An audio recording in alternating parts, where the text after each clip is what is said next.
है ना। पहली क्लास से पढ़ाएंगे तो जो जो छूटा हुआ है वो सब कवर हो जाए।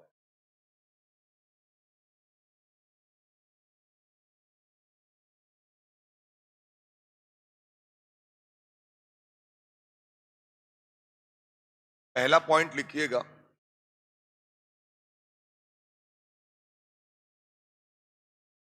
कि जो कंपाउंड्स होते हैं यानी यौगिक, उनको दो भागों में बेटा बांटा गया है। एक ऑर्गेनिक कंपाउंड्स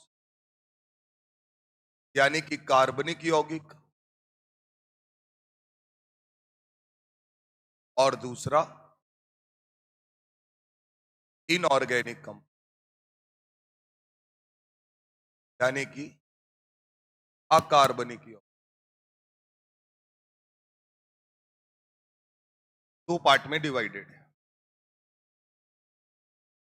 ऑर्गेनिक कंपाउंड और इनऑर्गेनिक कंपाउंड। तो जाहिर सी बात है कि जो ऑर्गेनिक नहीं होगा वो अपने आप ही किस में चला जाएगा, इनऑर्गेनिक। ठीक बात। ऑर्गेनिक कंपाउंड निकालने के लिए पुराना कंसेप्ट था, यानी old concept,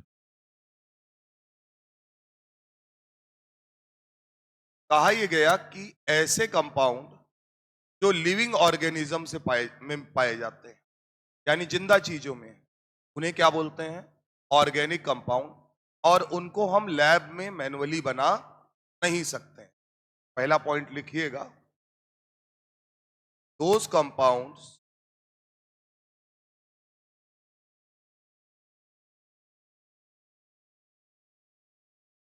which comes from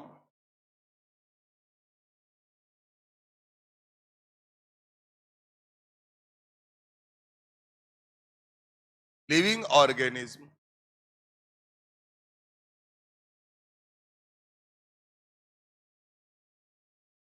called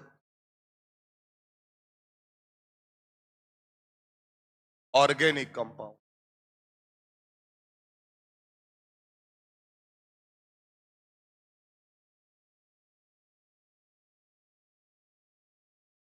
यानी वो कंपाउंड जो लिविंग ऑर्गेनिज्म से आते हैं।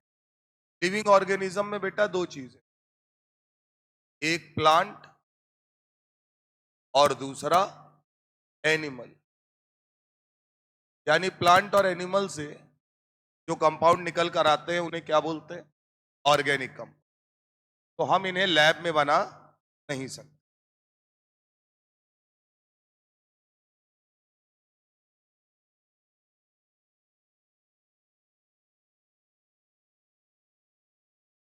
ठीक बात। पॉइंट नंबर 2 ये है, ये थ्योरी गलत कहां साबित हुई। Urea is the first organic compound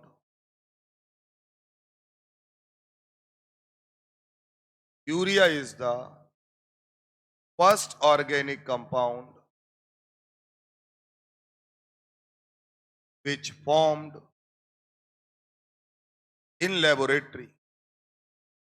यानी कि जो लैब में बनाया गया, which formed in laboratory। जो लैब में बनाया गया वो पहला कंपाउंड कौन है, यूरिया। और यूरिया को बेटा बनाया गया अमोनियम साइनेट से, NH4CnO। नाम लिखिएगा, अमोनियम साइनेट। अमोनियम साइनेट को जब हीट किया तो हीट करने पर बना NH2CO NH2, यानी कि यूरिया। एक बात, अमोनियम साइनेट याद रखना कैसा कंपाउंड है, इनऑर्गेनिक कंपाउंड। और हमने इसको हीट करके में बदल दिया ऑर्गेनिक कंपाउंड। तो इसका मतलब ये थ्योरी तो गलत हो गई। कि हम ऑर्गेनिक कंपाउंड को लैब में नहीं बना सकते। तो यूरिया पहला ऑर्गेनिक कंपाउंड था जो लैब में बनाया गया।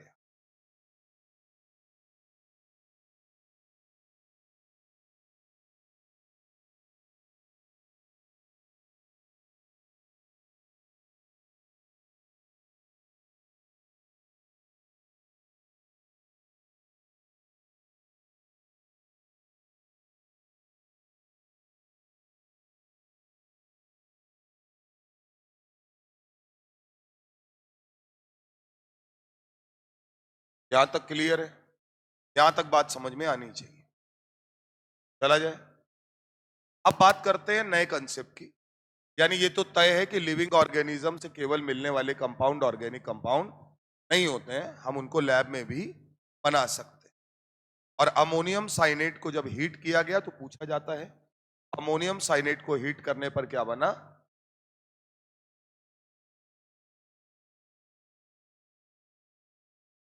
और याद रखना है जिस साइंटिस्ट ने किया था वो वोहलर था। इसे वोहलर्स सिंथेसिस भी कहा जाता है। साइड में नोट कर, वोहलर सिंथेसिस।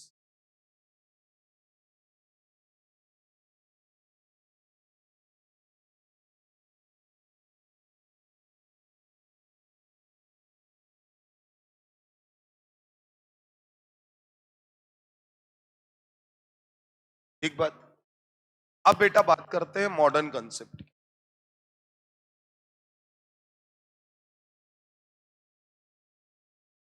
मॉडर्न कंसेप्ट ये है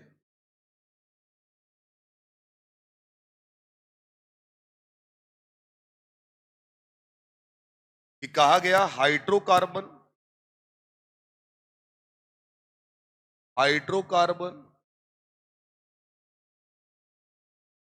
and hydrocarbon derivatives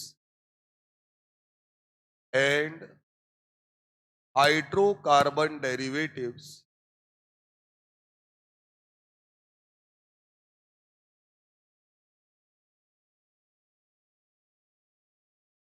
are called are called organic compound. यानी हाइड्रोकार्बन और हाइड्रोकार्बन के डेरिवेटिव को क्या कहते हैं? Organic compound. ये नया यानी मॉडर्न कंसेप्ट। अब हमें यह देखना पड़ेगा कि हाइड्रोकार्बन कौन है और हाइड्रोकार्बन डेरिवेटिव कौन।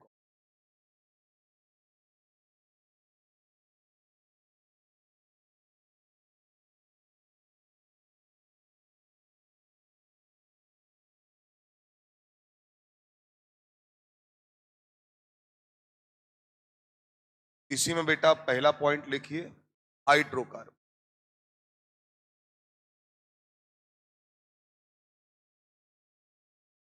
और हाइड्रोकार्बन को क्या माना गया है? Organic compound. लिखिएगा, those compounds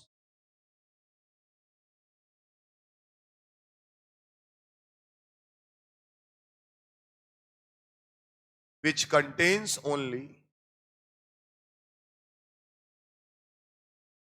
those compounds which contains only carbon and hydrogen called hydrocarbon.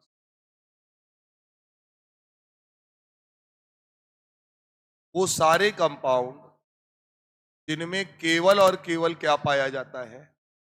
Carbon और हाइड्रोजन। उन्हें हम क्या कहते हैं? Organic compound.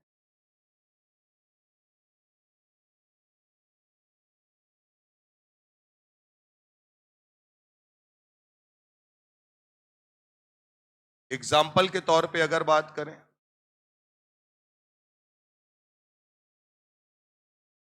तो मान लीजिए CH4 है,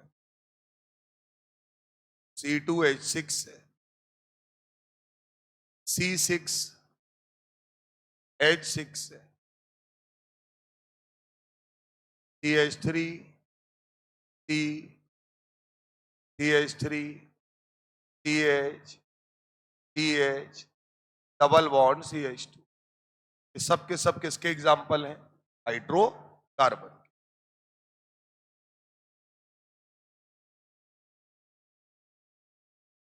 जितने भी हाइड्रोकार्बन है वो सब ऑर्गेनिक कंपाउंड।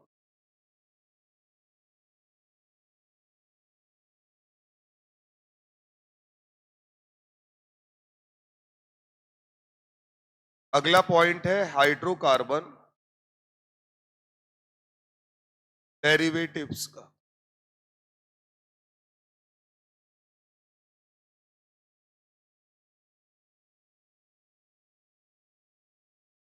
अब हम लोग हाइड्रोकार्बन डेरिवेटिव किसको बोलते हैं? याद रखना है, हाइड्रोकार्बन से H अगर हटाते हैं और हटाकर कुछ और दूसरा ग्रुप लगाते हैं, उसे क्या बोलते हैं? Hydrocarbon derivative. मैं यहां पर अगर लिखूं तो मैं ऐसे लिख दूं कि कोई हाइड्रोकार्बन था और आपने उस हाइड्रोकार्बन से क्या हटाया? एक H हटाया और कोई ग्रुप लगाया, तो जो चीज बनेगी वो क्या कहलाएगी? उस हाइड्रोकार्बन का डेरिवेटिव। उस हाइड्रोकार्बन का डेरिवेटिव।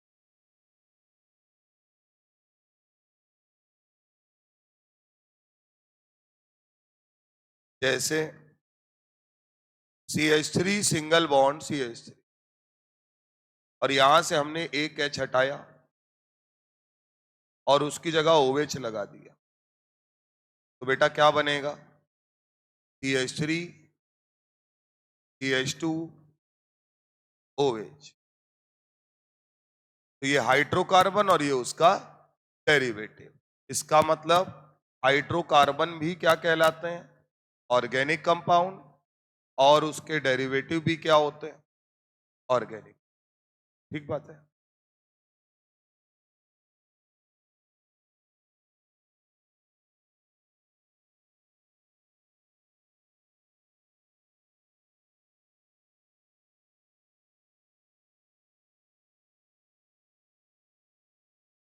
तो इतना पढ़ने के बाद ना उतार लीजिए।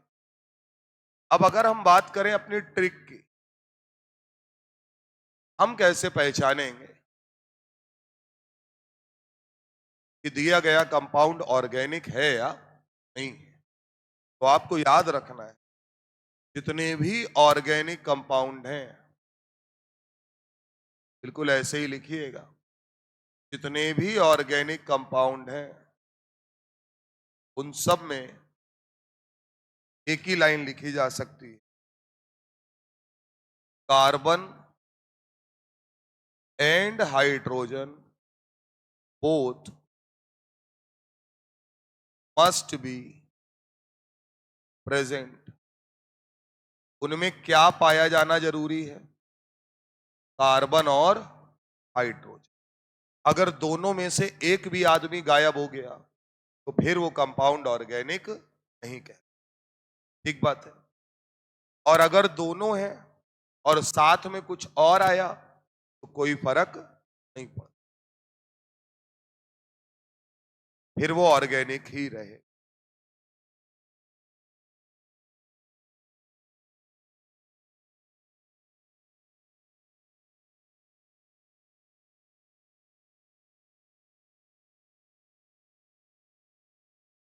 याद रखना, ऑर्गेनिक कंपाउंड को हम लोग किससे डिनोट कर सकते हैं? O.C से, है ना, शॉर्ट फॉर्म में। तो मेरे हिसाब से अब तुम आराम से निकाल लोगे। अगर कंपाउंड में कार्बन और हाइड्रोजन है तो ऑर्गेनिक है, दोनों में से एक भी आदमी नहीं है या दोनों नहीं है, वो क्या होगा? इनऑर्गेनिक। सीधा सा फंडा है। हटाया जाए? क्वेश्चन लिखिएगा, फाइंड आउट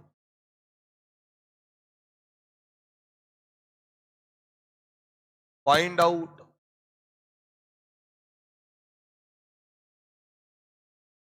ऑर्गेनिक कंपाउंड और इनऑर्गेनिक।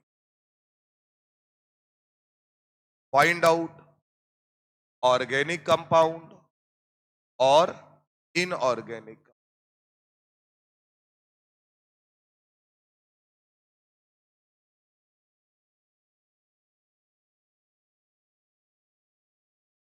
ये है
बना लीजिए।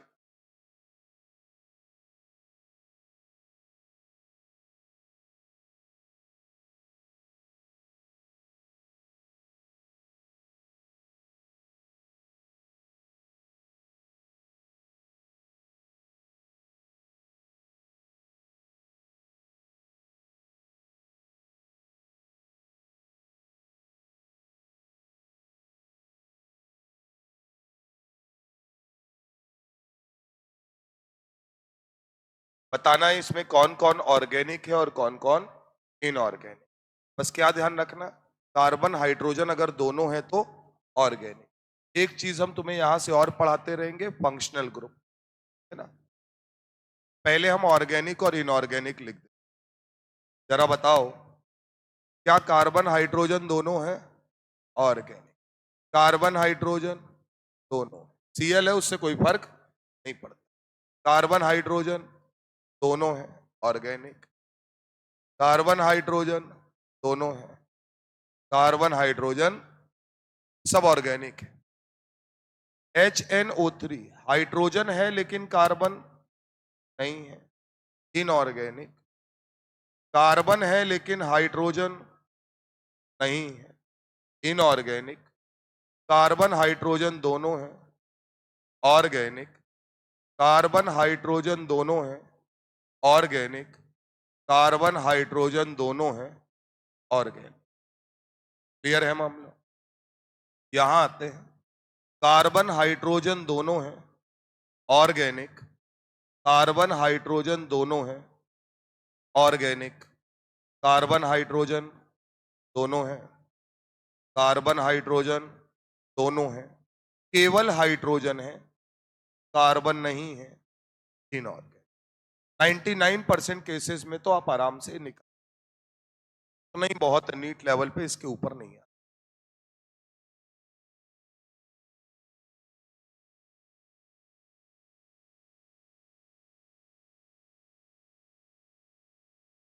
चला जाए।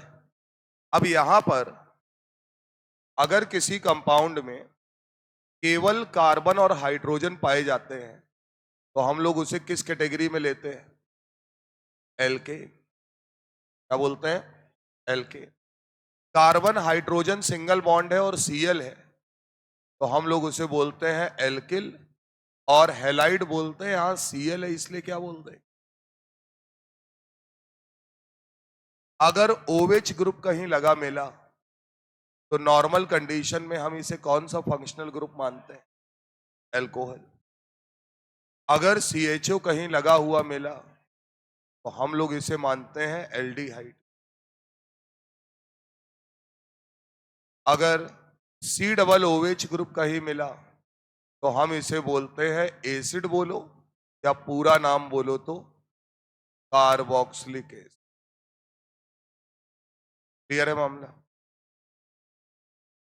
यहां आते हैं सर, इनऑर्गेनिक कंपाउंड है लेकिन इसका नाम है नाइट्रिक एसिड। याद रखना है क्या है? Nitric acid. और एक बात इसके लिए और याद रखना, नाइट्रिक एसिड एक स्ट्रॉन्ग ऑक्सीडाइजिंग एजेंट होता है। क्या होता है बेटा? स्ट्रॉन्ग ऑक्सीडाइजिंग एजेंट होता है।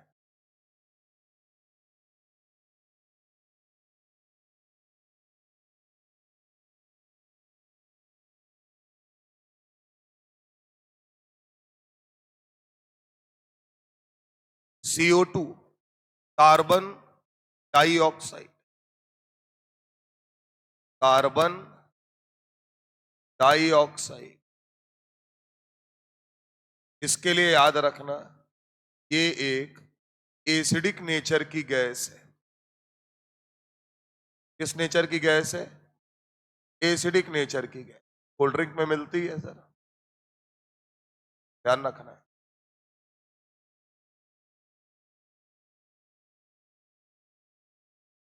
डबल बॉन्ड कहीं मिलेगा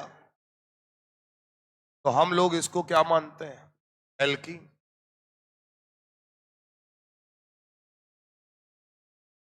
क्या बोलते हैं? एल्कीन। ये भी एल्कीन है मगर इस कंपाउंड का नाम याद रखना, इसको कहते हैं एलीन। क्या बोला जाता है? एलीन। बना लीजिए, इतना काम कर लीजिए। ये बेसिक बातें हैं जो एडिशनल बार बार यूज होंगी, आपको पता होना चाहिए कि हाँ ये होता।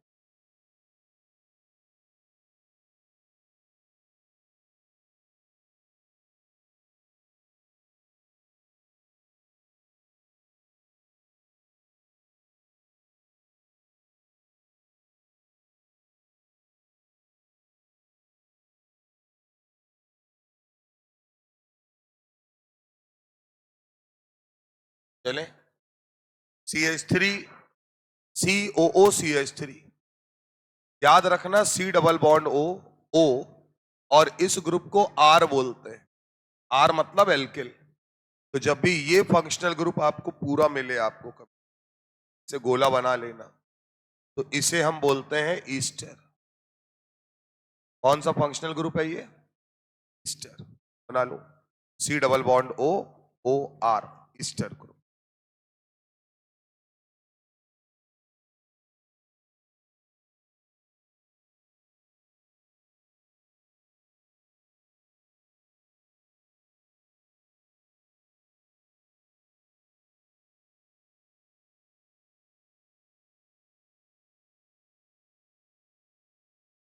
इसके बाद इधर आ जाइए, CONH2 ग्रुप को हम लोग बोलते हैं amide.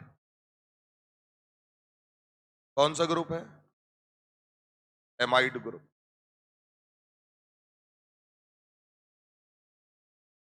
C double bond O, C double bond O, ये group.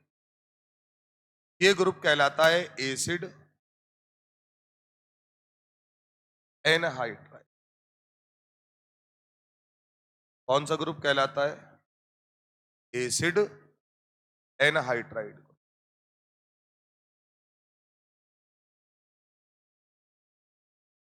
C double bond O C double bond O। अगर कभी CN को बेटा बोलते हैं, दो नाम है, या तो साइनाइड बोल दो, और या बेटा इसी ग्रुप को नाइट्राइल भी बोल, क्या बोलते हैं, नाइट्राइल। क्या लेना, NITRIL।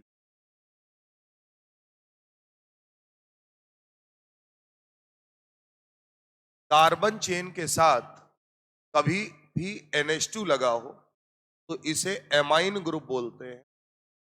और अभी आगे पढ़ेंगे इसकी डिग्री, अभी के लिए याद रखना है इसको क्या बोलेंगे, 1 डिग्री। 1 डिग्री बोल दो, या बेटा 1 डिग्री को ही क्या कहा जाता है, प्राइमरी।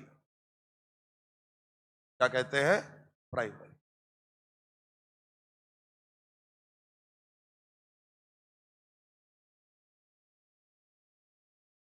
NH2OH क्लास 12th में आपने कार्बोनिल कंपाउंड्स की रिएक्शन में पढ़ा होगा। इसे बेटा कहा जाता है हाइड्रोक्सिल एमाइन। इसका नाम याद रखना, क्या कहते हैं, हाइड्रोक्सिल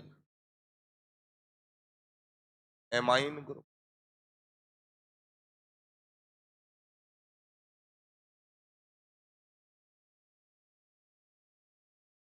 तो ऑर्गेनिक और इनऑर्गेनिक कंपाउंड के साथ साथ ये भी याद रखना है, आपको ये पता रहे जो कंपाउंड्स हैं उसमें कौन कौन से फंक्शनल ग्रुप लगे। लगभग हमने एक तरफ से सभी को लपेटा है, कि आपका ठीक ठाक एग्जाम्पल से पता रहेगा।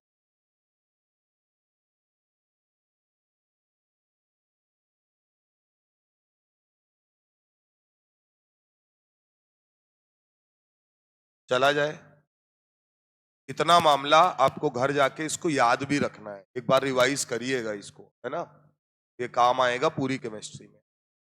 अगला है सर,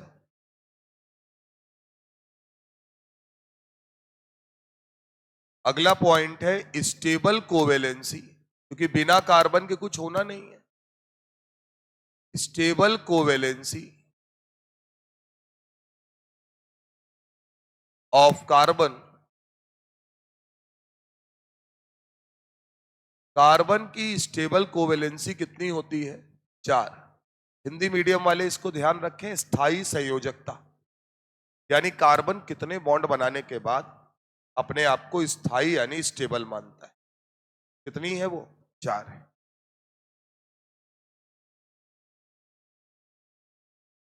तो जब कार्बन 4 बॉन्ड बनाएगा तो या तो आपको 4 सिंगल बॉन्ड बनाता हुआ नजर आएगा, या बेटा आपको 1 डबल 2 सिंगल, या आपको 1 ट्रिपल 1 सिंगल,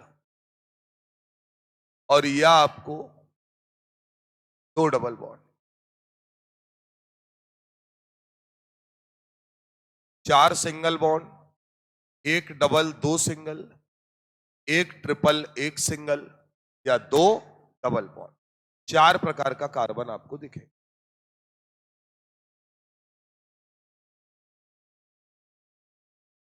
अब यहीं से आपको याद रखना है एक टर्म, हाइब्रिडाइजेशन, जिसको आपने हिंदी में पढ़ा संकरण।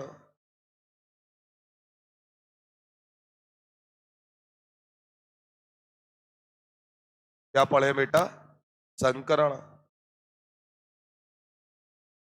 तो याद रखना है यहां हम हाइब्रिडाइजेशन किसका निकाल रहे हैं, कार्बन का। कार्बन जब कभी भी 4 सिंगल बॉन्ड बनाएगा तो हमेशा उसका हाइब्रिडाइजेशन क्या होगा, sp3। अगर कार्बन 1 डबल 2 सिंगल बॉन्ड बनाएगा तो उसका हाइब्रिडाइजेशन क्या होगा, sp2। अगर कार्बन 1 ट्रिपल 1 सिंगल बॉन्ड बनाएगा तो उसका हाइब्रिडाइजेशन क्या होगा, sp। अगर कार्बन 2 डबल बॉन्ड बनाएगा तो उसका हाइब्रिडाइजेशन क्या होगा, sp। बना लो, sp3 sp2 sp और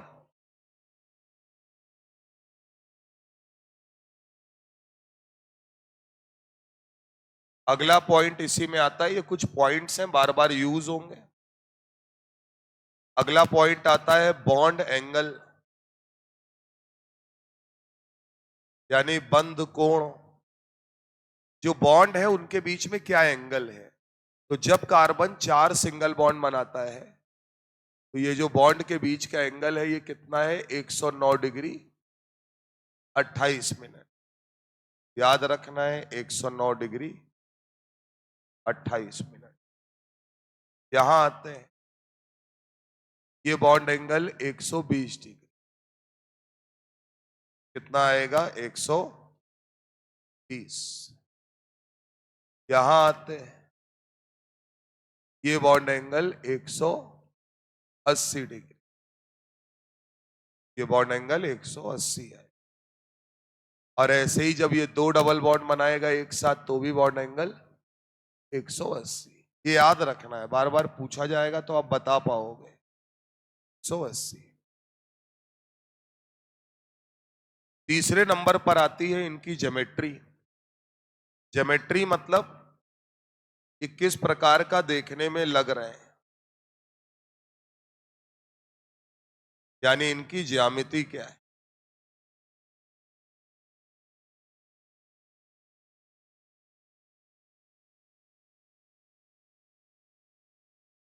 एक बात, अब कहानी सुनिएगा जरा। अगर कार्बन ऐसे 4 बॉन्ड बनाता हुआ नजर आ रहा है तो जब हम इसकी ज्योमेट्री निकालेंगे तो इन बॉन्ड्स को जोड़कर देखेंगे, कुछ ये दिखेगा। यानी इसकी ज्योमेट्री क्या आती है, टेट्राहेड्रल, यानी चतुष्फली। क्या होगी, टेट्राहेड्रल, जैसा आपने मीथेन में पढ़ा है ना, सेम वही चीज। अगर कार्बन एक डबल दो सिंगल बना रहा है तो बेटा ज्योमेट्री का मतलब है बॉन्ड को जोड़ दिया जाए। जब हम इसे जोड़ते हैं तो आपको दिख रहा होगा, क्या ये सब एक प्लेन में दिख रहा है, यानी ट्राइगोनल भी है। तो इसको हम क्या बोलेंगे, ट्राइगोनल प्लेनर। क्या नाम देंगे, ट्राइगोनल प्लेनर।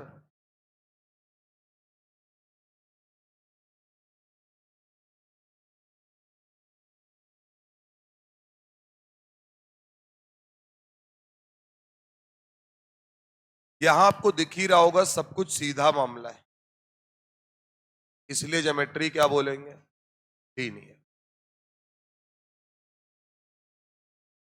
ज्योमेट्री क्या बोली जाएगी,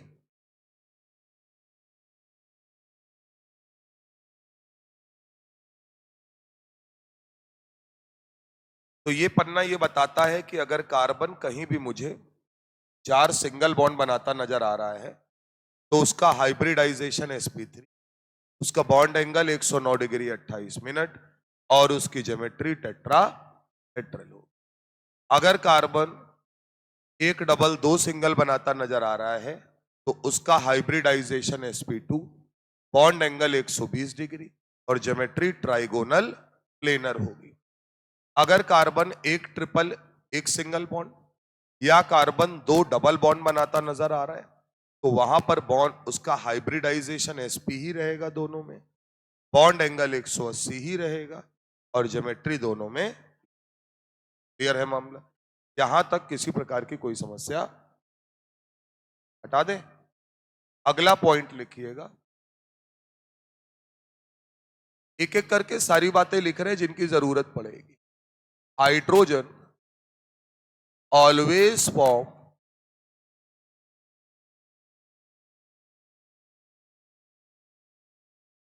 सिंगल कोवेलेंट बॉन्ड।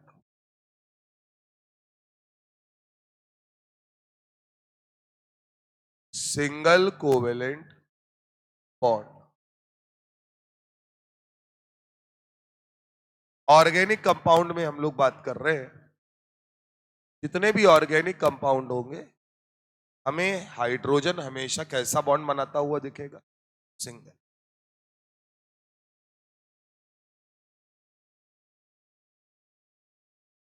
अगला पॉइंट है एक्स।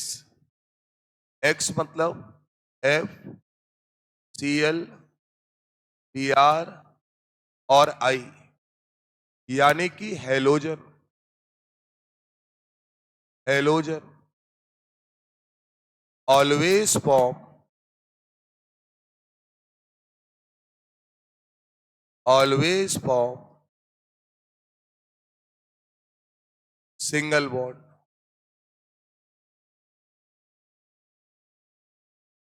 और ये भी हम बात कर रहे हैं ऑर्गेनिक कंपाउंड में।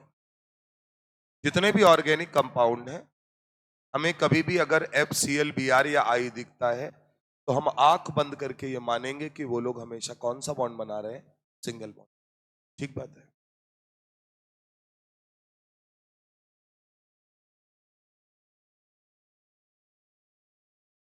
तीसरा पॉइंट है ऑक्सीजन ऑलवेज फॉर्म,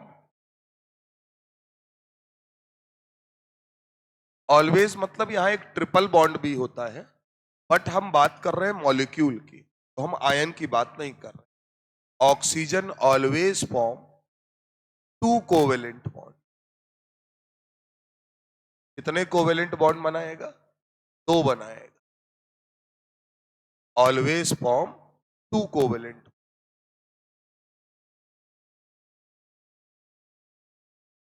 और वो दो कोवेलेंट बॉन्ड आपको कैसे दिखेंगे? या तो ऑक्सीजन दोनों बॉन्ड सिंगल बनाएगा, और या आपको ऑक्सीजन एक डबल बॉन्ड बनाता हुआ नजर आए। ठीक बात है।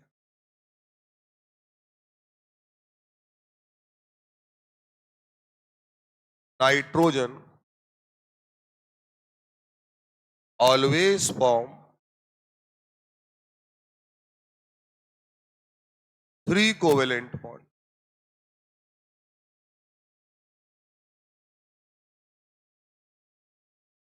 एक बात सुन लीजिएगा,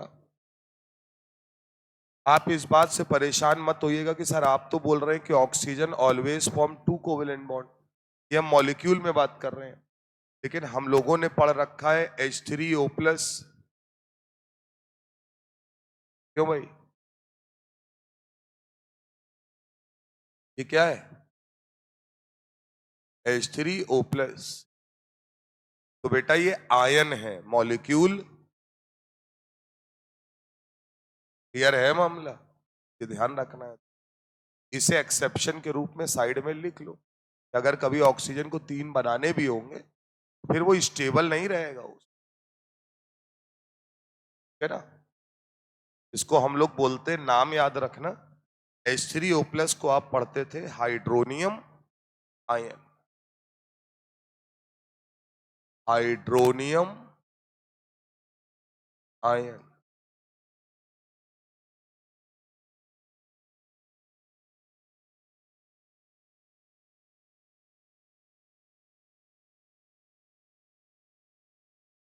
माइनस क्यों होगा?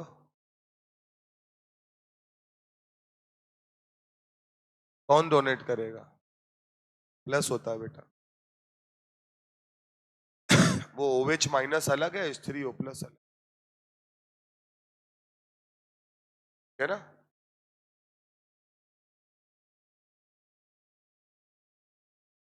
ऑक्सीजन डोनेट करता है, जो डोनेट करता है उस पर प्लस चार्ज आता है। इलेक्ट्रॉन देने के बाद कौन सा चार्ज आएगा? प्लस। इलेक्ट्रॉन लेने के बाद कौन सा चार्ज आएगा? माइनस। ठीक है ना। नाइट्रोजन बेटा हमेशा कौन से बॉन्ड बनाएगा? तीन कोवेलेंट। अगर तीन बनाएगा तो या तो वो तीनों बॉन्ड सिंगल बनाएगा, या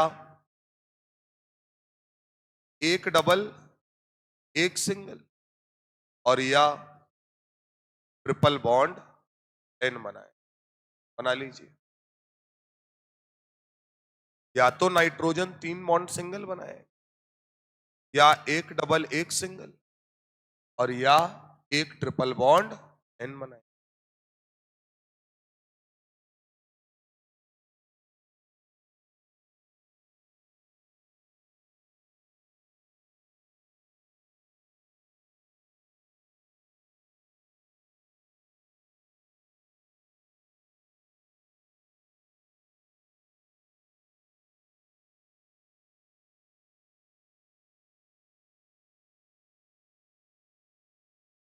अब ये हम लोग इसलिए पढ़ रहे हैं, अगर हमारे सामने कोई स्ट्रक्चर आए तो हम उसे बता पाए।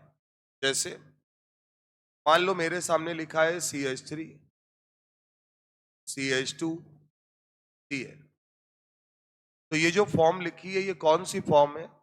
इसे बोलते हैं कंडेंस फॉर्म।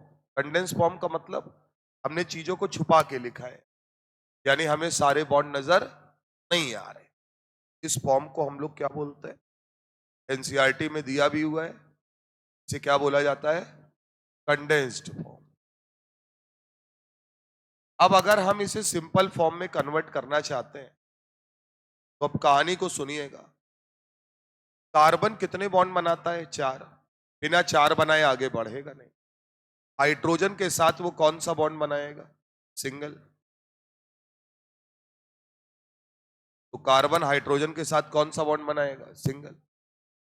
तो एक बॉन्ड आगे रह जाएगा, यानी इस कार्बन को। अब कार्बन हाइड्रोजन के साथ, हाइड्रोजन तो सिंगल ही बनाता है। क्या हम लोगों ने हेलोजन भी पढ़ रखा है? क्या है? सिंगल। तो क्या कार्बन की कोवेलेंसी पूरी दिख रही है तुमको? दोनों तरफ उसने 4-4 बॉन्ड बना ली। क्लियर है मामला? इस प्रकार के स्ट्रक्चर को हम लोग बोलते हैं ओपन स्ट्रक्चर। क्या नाम देते हैं बेटा? Open structure. ओपन स्ट्रक्चर का मतलब समझिएगा, कहा जाता है सारे, ऐसे ही लिखना, एटम्स के बीच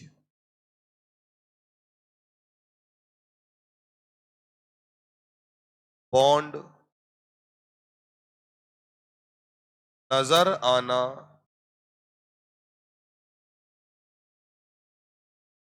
चाहिए। सारे एटम्स के बीच बॉन्ड नजर आना चाहिए।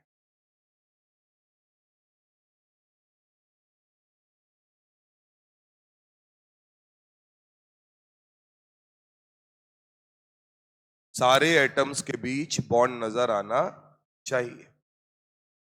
और ओपन स्ट्रक्चर आपके लिए काफी कुछ काम करेगा, है ना?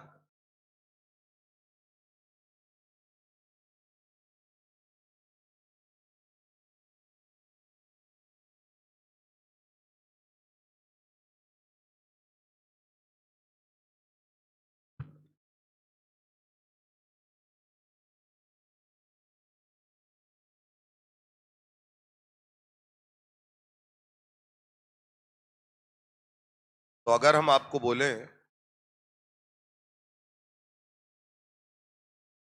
कि CH3 CH2 का होल थ्राइस CHO है, इसका ओपन स्ट्रक्चर बना दी। बनाइए CH3, फिर लिखा है ब्रैकेट में CH2 का होल थ्राइस CH, ये कंडेंस फॉर्म है।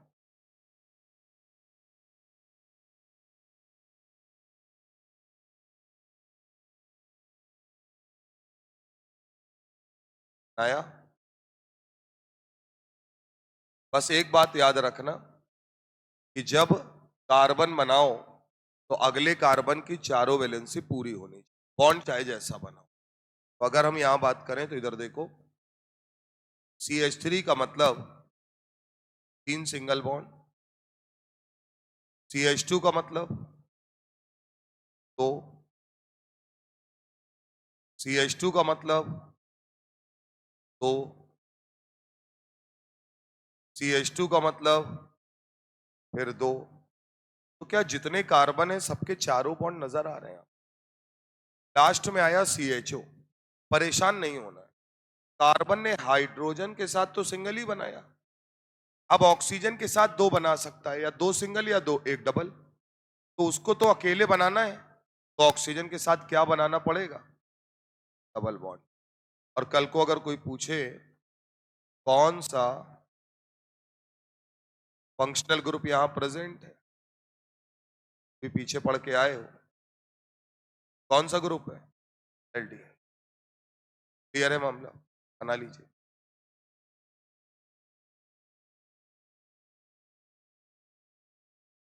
एनसीईआरटी लाए हो? लोग नहीं लाए हो बाकी। एनसीईआरटी में कुछ स्ट्रक्चर्स दिए हैं, वो बनवा देते हैं। कोई एक आदमी दे, नोट करते जाना, सवाल तो लिखना ही पड़ेगा। तो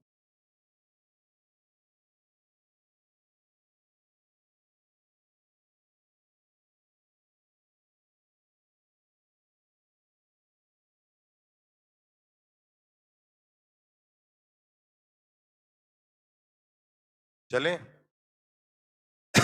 प्रॉब्लम 12.4 है।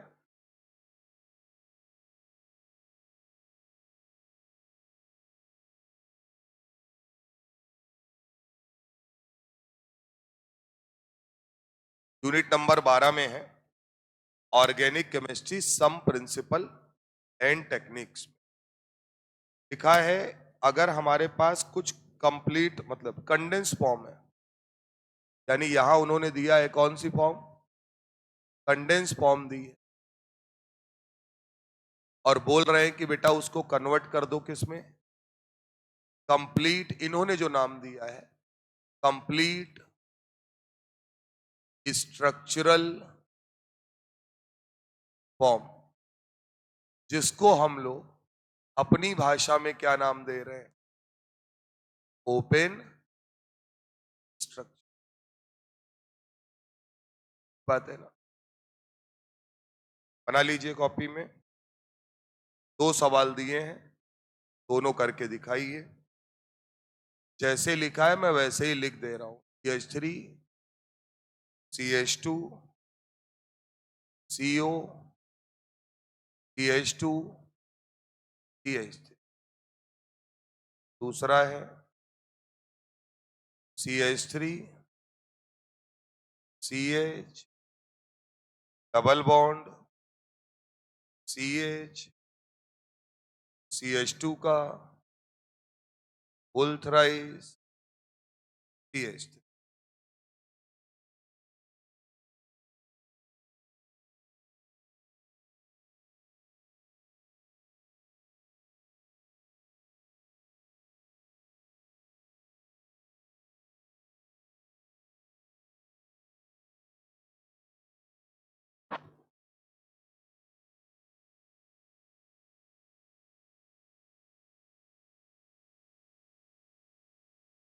कंप्लीट स्ट्रक्चरल फॉर्म में कन्वर्ट कर।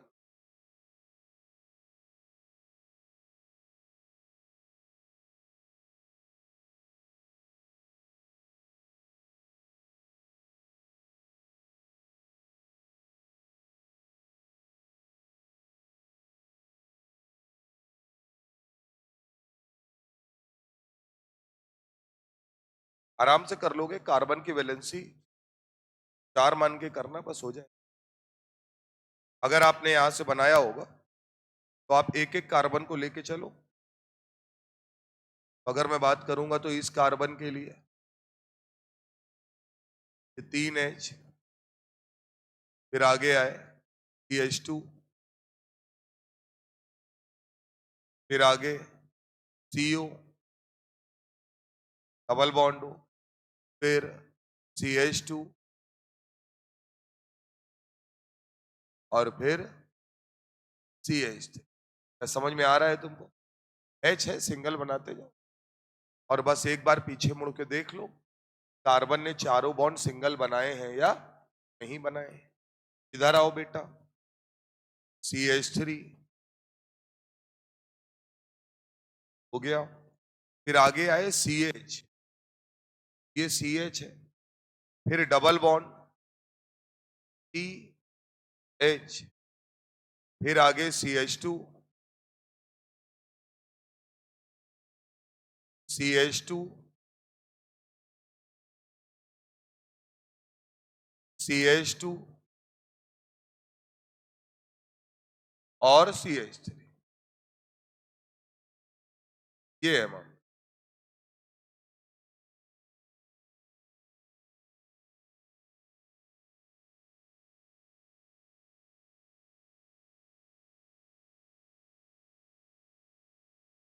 तो आप कंडेंस फॉर्म को कंप्लीट फॉर्म में कन्वर्ट कर सकते।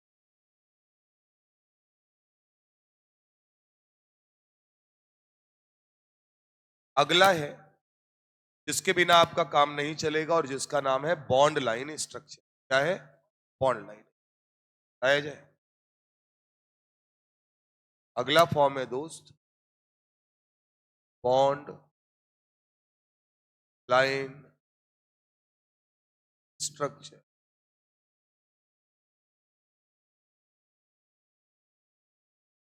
बॉन्ड लाइन स्ट्रक्चर में कुछ पॉइंट्स नोट कर लीजिए। Each carbon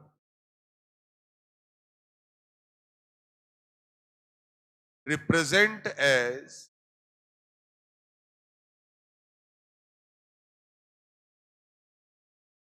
dot. कार्बन को हम किसकी तरीके रिप्रेजेंट करते हैं? डॉट की तरीके। क्या हम बोल सकते हैं कि हम कार्बन दिखाते ही नहीं? ही बात, एक ही बात है। कार्बन को हम लोग डॉट की तरीके रिप्रेजेंट। दूसरा, hydrogen directly attached with carbon, directly attached with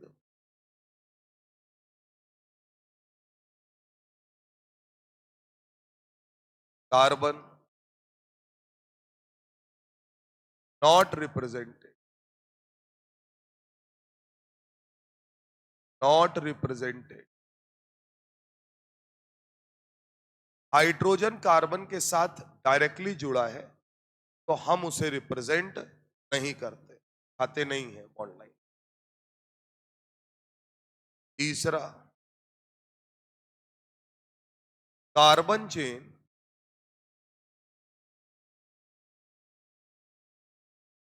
represent as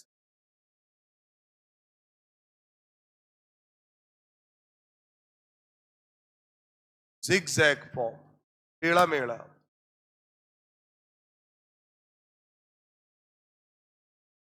zigzag form.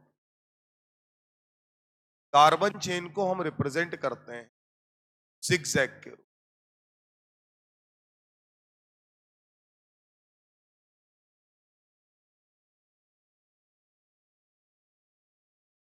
ऐसे इधर देखो, क्या हर पॉइंट कार्बन को दिखा रहा होगा? बोलो बेटा। इस पॉइंट को भी कार्बन ही मानते हैं जहां पे छूट रहा है। और टेढ़ा मेढ़ा दिखाओगे तभी कार्बन नजर आएगा, वरना नजर।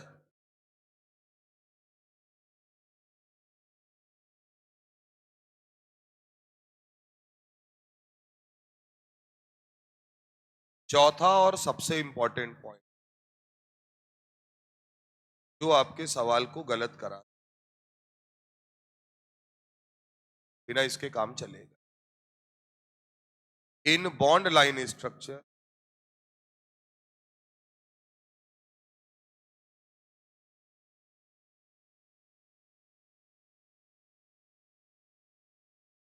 at the terminal of at the terminal of double bond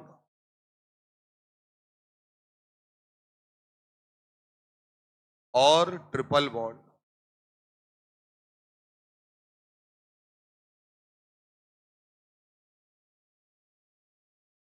carbon always present. मतलब बॉन्ड लाइन स्ट्रक्चर में अगर मुझे डबल बॉन्ड या ट्रिपल बॉन्ड नजर आया तो उस डबल बॉन्ड या ट्रिपल बॉन्ड के किनारों पर 100% कार्बन होना चाहिए। ठीक बात है। क्या बात बताना चाह रहा है ये समझ।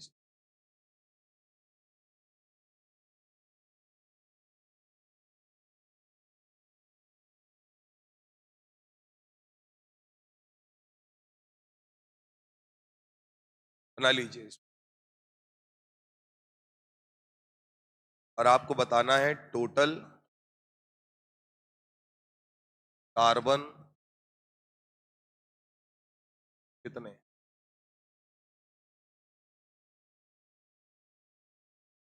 टोटल कार्बन कितने।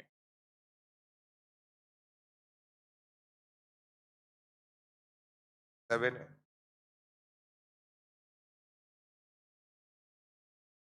पहला काम क्या करना है, जहां जहां घूम रहा है वहां वहां कार्बन है वो बना लिया करो। जहां जहां टेढ़ा मेढ़ा है वहां वहां बेटा कार्बन है वो बना लो, कोई दिक्कत तो नहीं है।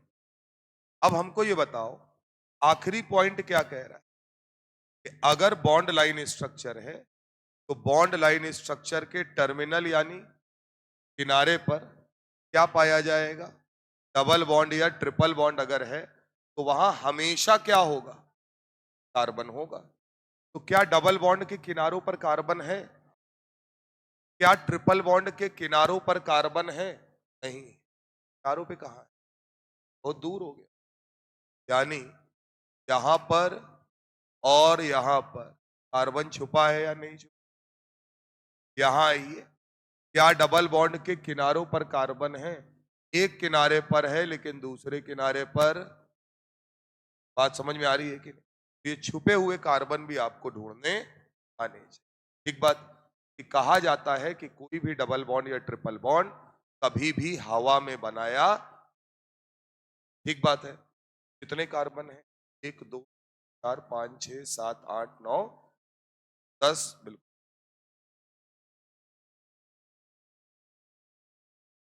पहले तो आप अपना काम करके अपना बना लीजिए, उसके बाद याद रखिए कि किनारों पर एक बार चेक कर लो, अगर नहीं है तो तुरंत बना दे।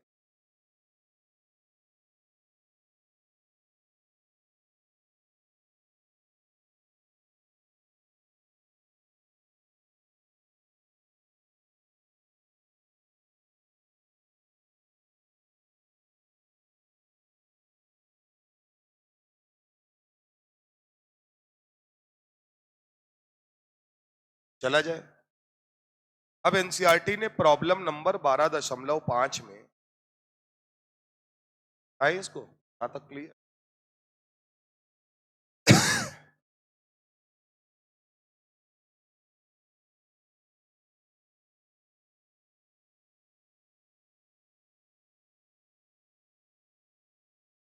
में किया क्या इन्होंने, इन्होंने एक स्ट्रक्चर हमको दिया CH2, पहले बना लो जैसा इन्होंने, हमने वैसा ही लिखा CH2 CH2 CH CH3 CH CH3 और CH, और कह रहे हैं कि यार इसकी तुम हमको कंडेंस्ड फॉर्म बता। कौन सी फॉर्म, कंडेंस्ड, मतलब और छोटा कर दो।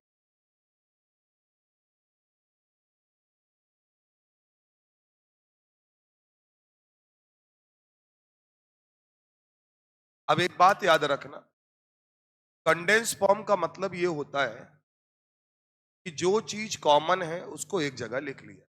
अब सुनते जाना, जरा देखते जाना बात। क्या बेटा ये 3 बार रिपीट हो रहा है, तो अगर ये 3 बार रिपीट हो रहा है तो मैं इसे लिखूंगा OH और CH2 का होल। कई बात समझ में आती है। अब तुम्हें लगेगा ये 2 बार रिपीट हो रहा है, तो याद रखना है कि लास्ट में अब किनारे पे आ गए, इसे 2 बार लिखने का कोई मतलब नहीं है। क्या लिखेंगे समझना, यहां लिखेंगे CH, ब्रैकेट में CH3, लेकिन क्या यहां ये कॉमन है, 2 बार है, तो यहां लिखेंगे CH और CH3 का होल।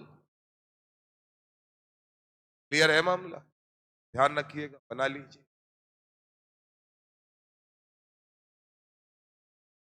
दूसरा, आपको बताना है इसका बॉन्ड लाइन स्ट्रक्चर। कौन सा स्ट्रक्चर बनाना है? Bond line.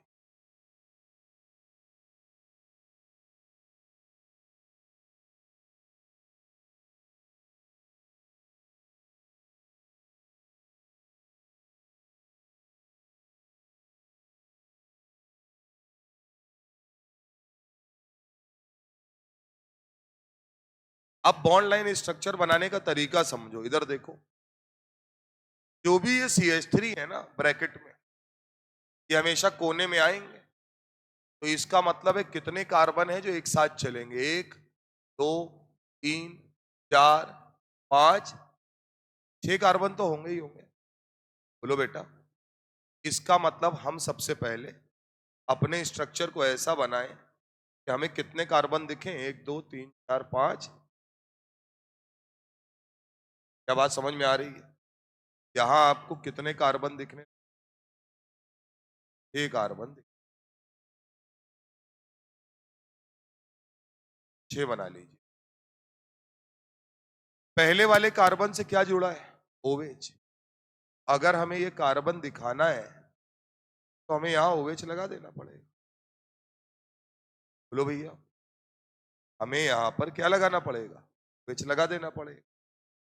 अब पहले कार्बन पे OH लगा दिए जब, तो यहां से देखो 1 2 3 4, 1 2 3 4 कार्बन तक कोई लेकिन क्या चौथे कार्बन पर CH3 लगा हुआ है? CH3 मतलब एक कार्बन ऊपर लगा होगा, तो हमने ये CH3 लगा। बोलिए सर। इसके बाद हम आए अगले कार्बन पर। क्या इस कार्बन के पास भी एक CH3 होगा और आपका स्ट्रक्चर कंप्लीट होगा। आप चाहे तो इसमें कार्बन भर के दोबारा चेक कर सकते।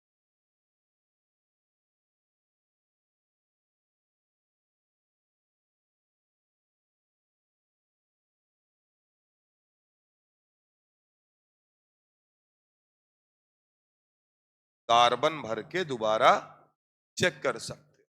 देखो वही स्ट्रक्चर आ रहा है कि नहीं आ रहा है? बात समझ में आ रही है कि नहीं? तो जो भी चीज ब्रैकेट के अंदर होती है वो हमेशा क्या होता है? एज अ ब्रांच यानी सब्स्टिट्यूट। तो हम उसे बाद में बनाएंगे। पहले हम टिक कर लेंगे कि कितने कार्बन स्ट्रेट नजर आ रहे हैं एक दूसरे के साथ है। उनको हम जिगजैग फॉर्म में बना लेंगे। जो चीज जिस कार्बन से जुड़ी है वो उठा।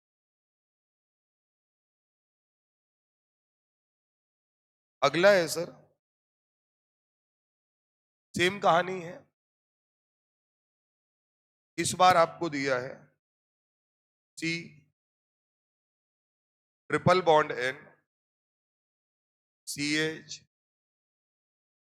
OH C ट्रिपल बॉन्ड है, ये आपको दिया है। और आपसे कहा है वही दो काम कर दो। पहला, इसकी कौन सी फॉर्म बना दो? Condensed form.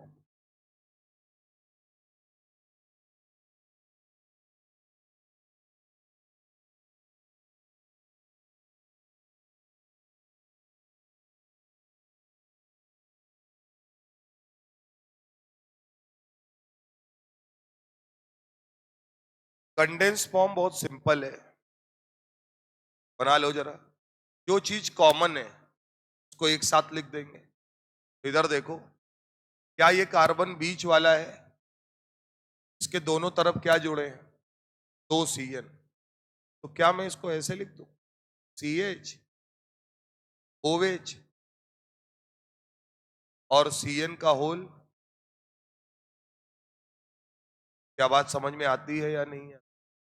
आप चाहो तो OH इधर लिख लो, CN का होल पर। फर्क शॉर्ट फॉर्म में लिख, यानी एक कार्बन से एक H जुड़ा है, एक OH जुड़ा है और 2 CN। क्लियर है मामला?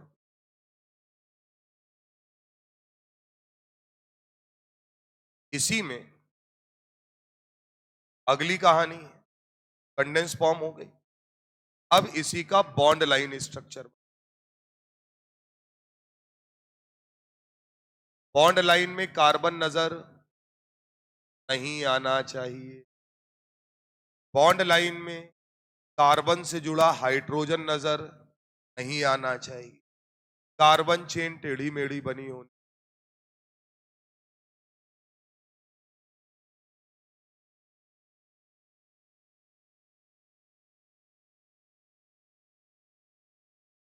बॉन्ड लाइन स्ट्रक्चर दो प्रकार से बनाया जा सकता है। एक सर, कितने कार्बन हैं?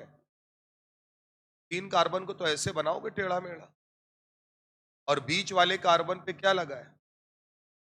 कार्बन से जुड़ा हाइड्रोजन नहीं दिखाना है, लेकिन ऑक्सीजन या नाइट्रोजन से जुड़ा हाइड्रोजन दिखाना पड़े। अब बेटा हम दोनों तरफ सिर्फ क्या लिख दें? CN। वो भी ये सही है, जरूरी नहीं है। कार्बन आपने यहां दिखा दिया, N से जुड़ा है, कोई दिक्कत। इसी को कुछ लोग और थोड़ा सा बढ़िया बनाने के चक्कर, यहां OH,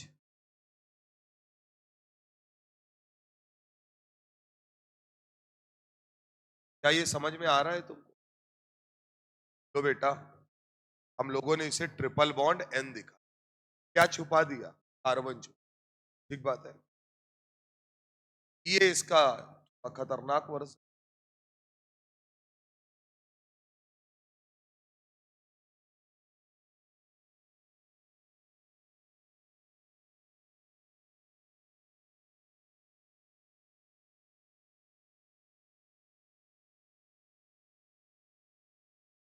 मामला समझ में आया?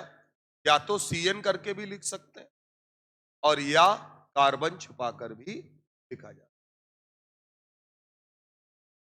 एक स्ट्रक्चर दे रहे हैं, इसको आप नॉर्मल स्ट्रक्चर में बदल दीजिए। बता दें इसको,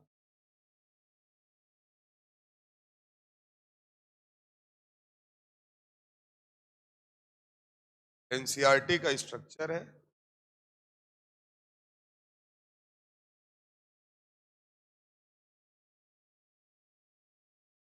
इसे आप नॉर्मल स्ट्रक्चर बनाए स्ट्रेट अपने आपके साथ।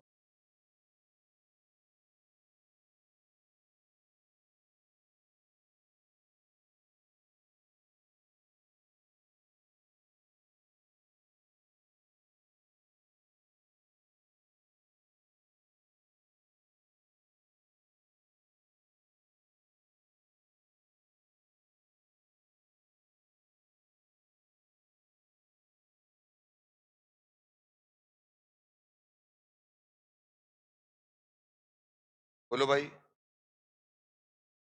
पहला काम क्या, ये बताओ,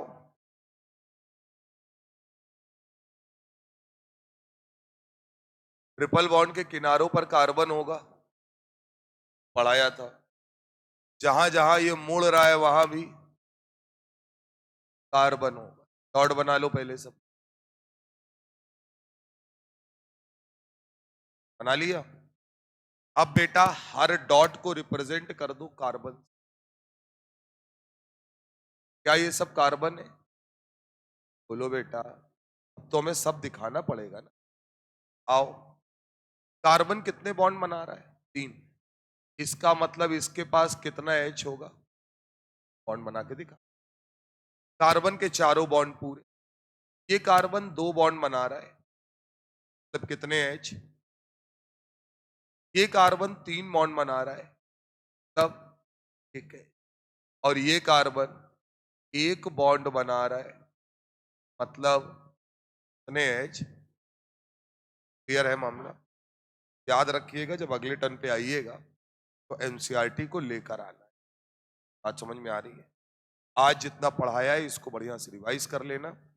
ऑर्गेनिक कंपाउंड, इनऑर्गेनिक कंपाउंड कौन सा होता है, स्ट्रक्चर कैसे बनाए जाते हैं, bond line, condense form, normal structure, क्या मतलब है, हाइब्रिडाइजेशन कार्बन का कैसे निकालते हैं, कैसे ज्योमेट्री बताते हैं, कैसे बॉन्ड एंगल निकालते हैं। तो वो सारी चीजें याद रखें। जो पॉइंट्स लिखाए हैं कौन कितने बॉन्ड बनाता है, वो जरूर याद रखना दोस्त, क्योंकि अगर वो याद नहीं रखोगे तो आप इस स्ट्रक्चर को कभी ओपन नहीं कर, या अपने आप से कोई स्ट्रक्चर बना। कल एग्जाम है किसी, कितने लोगों का है? बस एक, लोगों ने नहीं भरा है फॉर्म।